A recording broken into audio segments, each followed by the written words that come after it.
And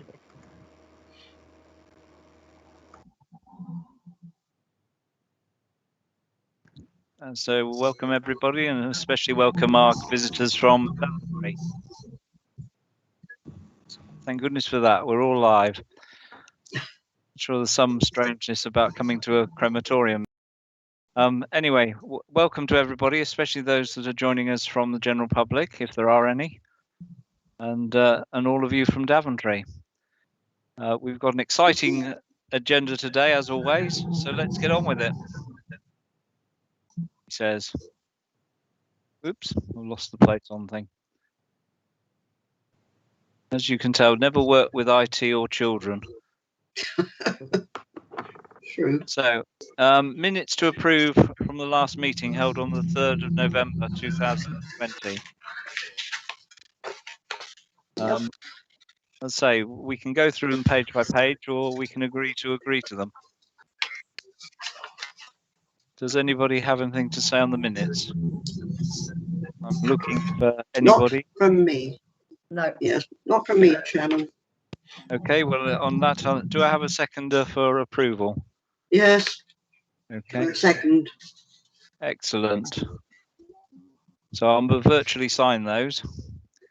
And then we'll go on to the apologies. Lynn, have we got any apologies? I've not received any apologies, no, Chair. Okay, thank you very much. Declarations of interest. To receive declarations of interest on A, non-pecuniary interest as defined by the Councillor's Code of Conduct for councillors. None, Chairman. Okay. B, pecuniary interest as defined by the Councillor's Code of Conduct for councillors. None, Chairman, thank you. Thank you. And C, notice under Section 106 Local Government Finance Act 1992, non-payment of community charge or council tax. All paid, thank you, Chairman. Fantastic. Fantastic. What a nice bunch we are. So we're going on to item 4 now, which is the financial monitoring and key performance indicators. Who's going to take that? I will. That's Gemma. Okay, Gemma, thank you very much. Okay, so you should have agenda item 4 with you. So the performance monitoring, which is on the left-hand side, we can see that the average income has increased since quarter 2. The percentage share of local deaths has gone down slightly to 58.32%. On the right is the current quarter 3 budget monitoring. So we're showing a surplus of 35,493, and the current forecast for the 50% profit share is 171,010 for Rugby and Daventry.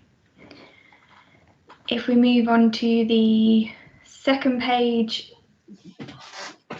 we've got, we currently have 736 cremations. Comparing this to the same quarter last year, we had 705, so we are up on that. Yeah, so if anyone's got any questions, that's it from me on budget monitoring. Right, Gemma, thank you for that performance. I was just saying if we could switch off the microphones if you're not speaking, then we can get the background noise. Can you hear me say that? I can't find my microphone. Okay. I'm not used to Microsoft Teams. No, it's slightly different from Zoom, isn't it? Yeah. Anyway, Catherine, do you have anything to comment about the financial report? No, thank you, Chairman. Okay. It looks very comprehensive. Thank you very much. Chairman, can I just say that if you press your space bar, it will turn off your microphone. And then if you press it again, turn it back on. Okay, let's try that one. I've lost everything with that. I'm back to. So we can still hang hear on. you. You can still hear me. Good. Yeah. Oh, it says meeting. So, yes. Okay. I'm back again. Fantastic. But is my mic off? It isn't, is no, it? I can hear you. I'll keep very quiet then, because obviously I can't work this satisfactorily. Okay, Carolyn, did you have anything to comment? Carolyn? Oh. Right, hang on. Yes. Just that I would have expected our share of the cremations to have gone up rather than down. That's a little disappointing. Is there any specific reason that people could say why it's gone down a little? I can, Chair and Carolyn, for that.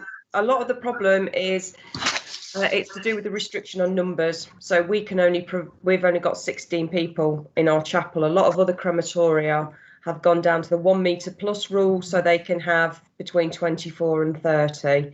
So obviously people are choosing to go to crematoria that have got a larger capacity. On the back of that, I did speak to our regulatory services to see if we can do something with regards to that. And we will be measuring our chapel again, but we're going to pair chairs up. Excuse me. So we can sit in groups of 2. So we'd probably get up to 24. But that's groups of 2 with 2 meters between each group of 2. But then we wouldn't be really allowing families to move the chairs around as they do at the moment. But Public Health England legislation is that we have to be at 2 meters, which is why we've kept at 2 meters with only 16 chairs. So that's why, because a lot of the other local crematoria to us have gone to 1 meter plus. Thanks, Lisa. I think that's a very good reason. I think health and safety has to come first. So I'm happy with that response. Thank you, Carolyn. Martin, you wish to say something? Yeah, on that point, Lisa, when you have a cremation, so if you have a family of 4, do they have to sit separately, or are they treated as one group, and then the restriction is around that 4 people family group? No, because we don't ask who's in whose family group. That's right. The chairs are spaced out at 2 meters with 16 chairs, but we do allow families to move the chairs together so they can sit together. You could imagine the chaos it'd cause if we had to then stop and ask every group, are you a family group? Are you in your support bubbles? It'd just be it'd narc all the families that are in there, which is why we're just allowing them to move the chairs. We don't move them for them.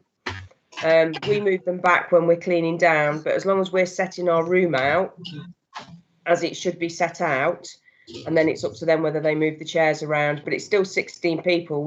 It's not 16 family groups or 16, in the bubble. It is physically 16 people.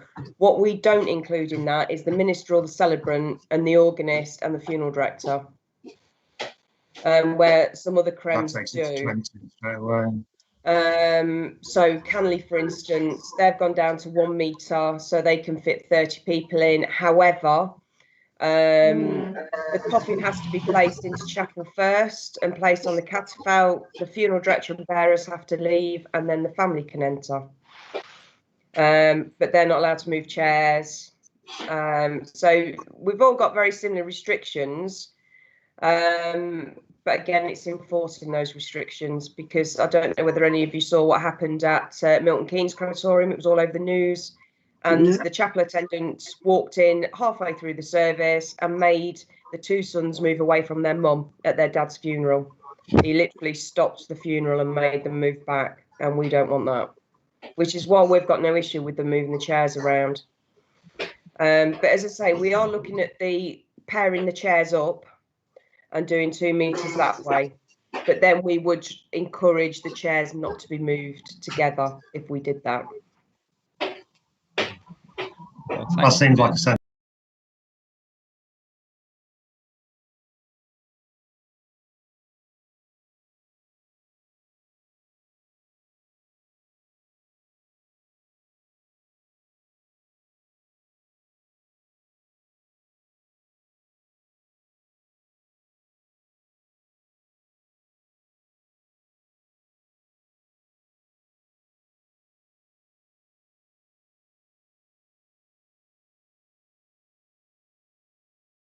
in there. As I say, I've spoken to our regulatory service with regards to this, because the people that would potentially be sitting together would be from the same household.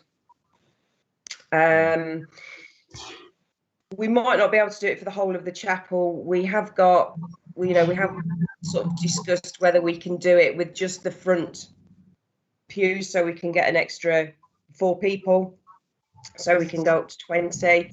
It just depends how we can move the room around, because obviously we need to be 2 metres away from the lectern, 2 metres away from the catafalque, 2 metres away from the organist at the back. We've still got to keep an aisle for access, and obviously we can't block any of the doors that we've got there.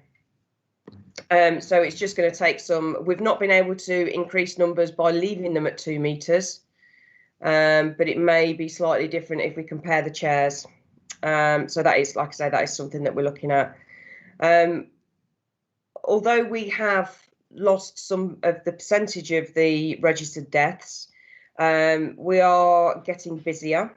There was an issue over the Christmas and New Year period, as well as early January, where there was issues with people being able to register deaths in the county. So that's obviously had a delay. But at the moment, we're sort of averaging 8 to 10 a day, and numbers are going up. And we're booked up, or we've got bookings up to more or less the end of February now. So just to show how, how busy we are getting. A lot of that is down to, although we've got availability, a lot of the funeral directors can't fleet those funerals, which is why they're booked so far in advance. As I say, it's business as usual for us. We send our numbers off to the Resilience Forum on a weekly basis, so they know exactly where we are. That's for both cremation and burial. And they monitor mortuary usage, the number of deaths being registered, as well as bereavement services within our resilience group, their usage, just to make sure that we all still have the capacity to continue operating as we are. So I have put what our current restrictions are in the report. So it's still a maximum of 16 in the Avon room and a maximum of 8 in the Drayton, still using the webcast, and all other restrictions are still in place until we hear differently. I think, I do need to tell you, so we've had the hearth replaced and some brickwork done in number 1 now. Number 1 cremator, and I managed to negotiate a good price on that. It should have cost around sort of between £20,000 and £25,000, and I've thankfully saved us around £20,000 on that, so that's all good. And that's only due to some issues that we had earlier in the year with our maintenance contract. So this is how I got around it, and it's sort of, well, because that's happened, I think you should reduce our costs, and they did. So that's really good. Very good. And then we're waiting for number 2 to be rehearthed, and hopefully that will be exactly the same, because obviously this comes out of our reserve. So with a bit of luck, we'll be paying a similar cost for number 2 to be replaced as well. But as I say, we're waiting for a date on that. It'll probably be towards the end of February. So I think that's all I need to update you, Chair, really, unless there's anything that you'd like to know. Well, I think, first of all, our thanks go out to you and all your staff for all the valiant work you're doing. It's a tough job, and somebody's got to do it, so well done. And the second question is, what is the sickness levels of members of staff in your team? 0. Really? Well, sorry, that's a lie, actually. Our gardener actually went off with COVID in August, and she came back this week. But she's the only person, and from an operational point of view, nobody else has been off sick. Well, pat on the back for that as well. You're obviously doing something right, and that's really good. And any other member of the committee want to say anything at this point? Just for clarification, Chairman, if I may, that is the cost of the works to the cremator. I take it that's a misprint, is it? Because I think Lisa said 20,000. It says 2,000. No, that Yeah. was Okay, sorry, thank you. it was reduced to 2,000. Reduced by 2,000. No, it was reduced to £2,000. That's what we paid, £2,000. Oh, right. I thought you said 20,000. It's normally But, between obviously £20,000 not. and £25,000, and we got it. Well, that's a reduced to fantastic. Yes. That's fantastic saving. Right. Thank you. So well done. And if we have no other speakers, I'll move on to the Oh, next item. sorry, Chair. Martin's got his hand up. Oh, right. Sorry, Martin. Your hand got Sorry. lost. Hi, Lisa. The Northampton LRF are currently looking at the possibility of giving burial and cremation staff vaccines. Have you been offered that in your Martin, area? this is a very sore subject at the moment, but I'm sure Dan could comment on this. Okay. Just so you're aware, we have checked with other local authorities across the country, and the majority of bereavement services staff are being vaccinated. Yeah. We at the moment aren't, but as I say, Right. I'm sure Dan can fill in any gaps with regards to that. I'm sure But he's it is a bit desperate of a to sore comment. point, just putting it out there. Yeah, thanks, John. I'm happy to update very quickly from my perspective, in that we wholeheartedly agree with Lisa and her colleagues that actually, in terms of the general community resilience and the need for managing the pandemic, bereavement services staff are absolutely essential in terms of vaccination. I think the challenge is that we need to ensure that those who produce the lists, if you like, and the invitations for vaccines also share that view. We're conscious that there is support for this nationally, and we've made the case locally now for bereavement services to be added to the prioritisation list. So we'll be following that up in the very near future, and hopefully we'll have some good news for Lisa and her colleagues in the next couple of weeks. That's excellent news. Excellent. Carolyn, I think you were next, and then we got a couple of other speakers. There, Carolyn. Yes, thanks, Howard. Yeah, I agree with everybody. I think it's absolutely a priority. Who makes the final decision on whether or not is it a Warwickshire-wide thing, or is it local? Who's decided that our CREM workers shouldn't have it yet? Dan? Chair, I'll come back in there if it helps. I don't think anybody's decided that they shouldn't have it yet. And I think the overall policies in relation to vaccination stem from the JCVI and the decisions which they take. I think it's the local implementation of those policies that we have to follow up and persuade and influence, if you like. There hasn't been a rejection of the claim that bereavement service staff should be prioritised. I think it's just fitting that in with the other priority categories and getting the processes in place to ensure that they get their invitations. You know, not forgetting the fact that for those that are delivering the vaccination programme, this remains a very new and fast-moving programme. And obviously there's a significant volume of work for those colleagues involved. So I don't want to present a picture that there's any opposition to bereavement staff getting vaccines. On the contrary, I'd say there's broad support for it. It's just about getting the processes in place to do that. I understand that some other areas have received their vaccines, their bereavement services staff, and indeed some other areas locally.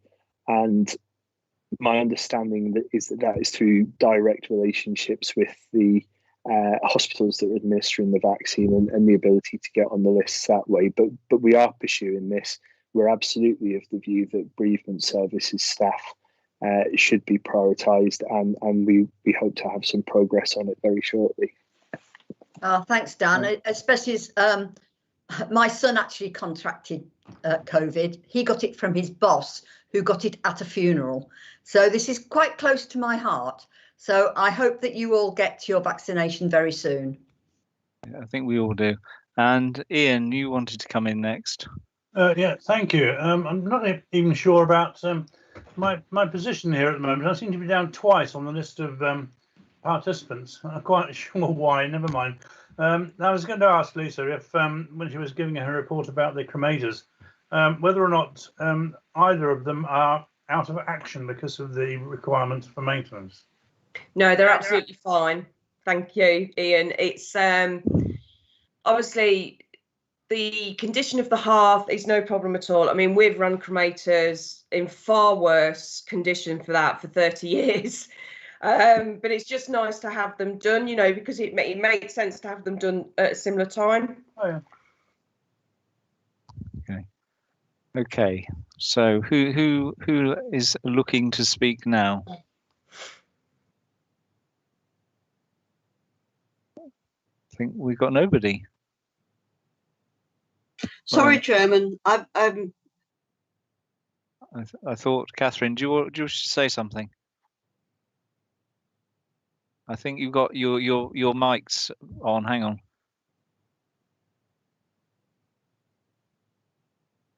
Don't think I can switch you back. Anybody good at sign language? Hang on, Oh. let me. Coming back to the question of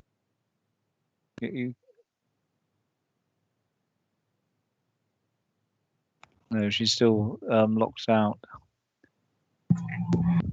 I seem to be going In and out. I think you pressed the button several times. Right. Okay. I think Can you it's hear me now? yes, I can. Yes. It's settling down. Don't touch anything. Just speak. I'll keep my hands well away from it.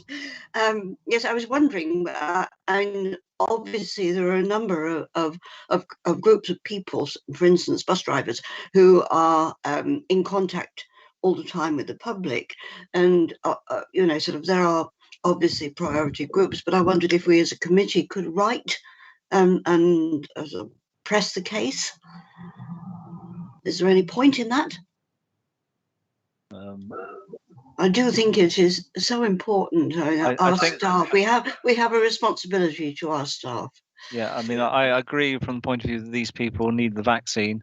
Whether we're the right people to sort of pull this piece of string that's attached to it, I don't know. On the basis that what gives us the right to actually decide that somebody's more worthy than another person. No, I'm not suggesting that we do that, but simply to put the case. Does anybody else have an opinion on this? Chair, if I may, my view on it is that the prioritisation is quite clearly set out nationally, and it's just about the local following of that.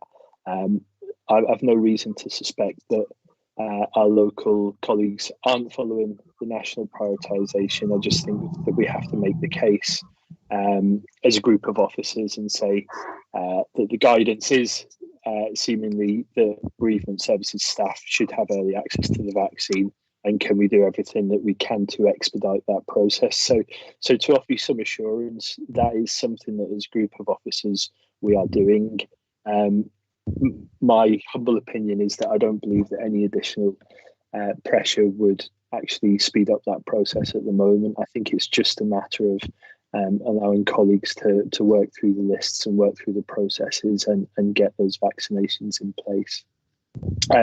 Just for clarity, we're having the same conversation regarding frontline homelessness staff who also have early access to the vaccine. That's widely acknowledged and understood, and it's just really a case of getting the process in place whereby they are included within the lists and invited to vaccine. So, I mean, I can offer an assurance that this is in hand, and we will continue to follow it up as officers and ensure the right resolution.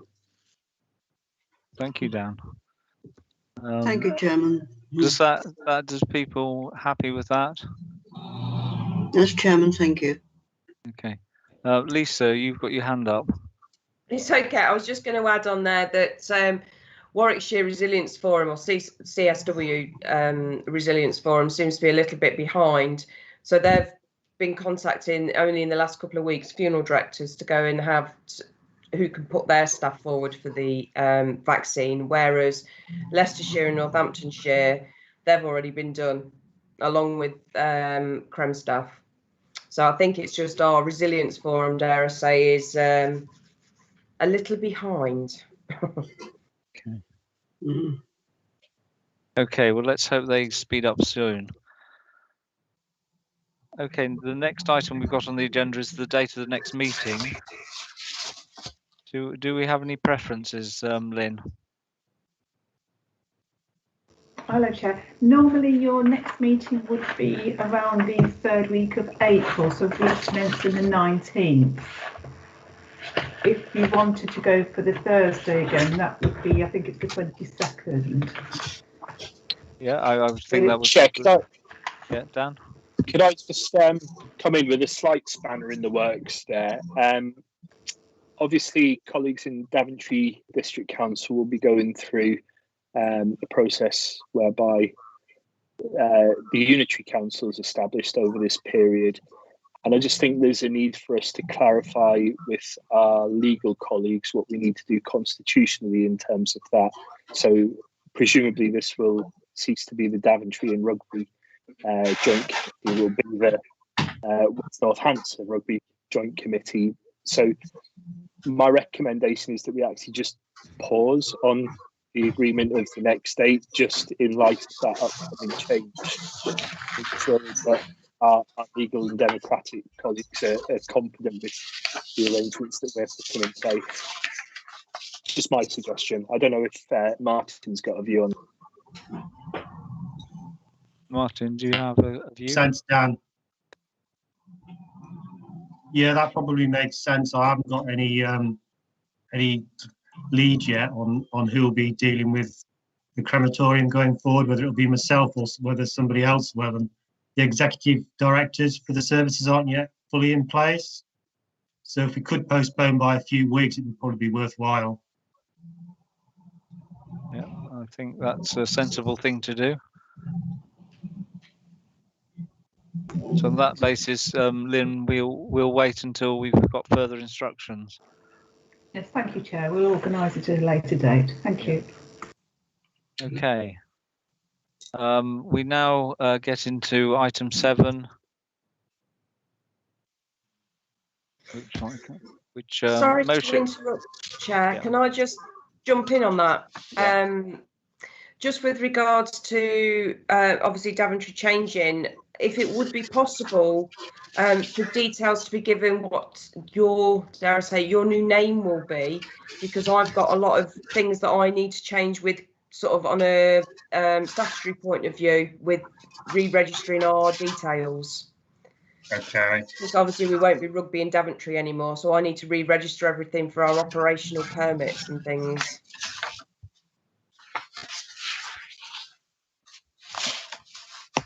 I'll get some information on that, Lisa. Thank you. Okay. So on that basis, we'll move on to excluding the public under section 100 of the Local Government Act 1972. Do we have a proposer to that? I'll propose that, Chairman. Thank you. Anybody second it? Second that, Chairman. Thank you very much. So that ends the public part of the meeting. So we need to make sure that the internet connection is cut off.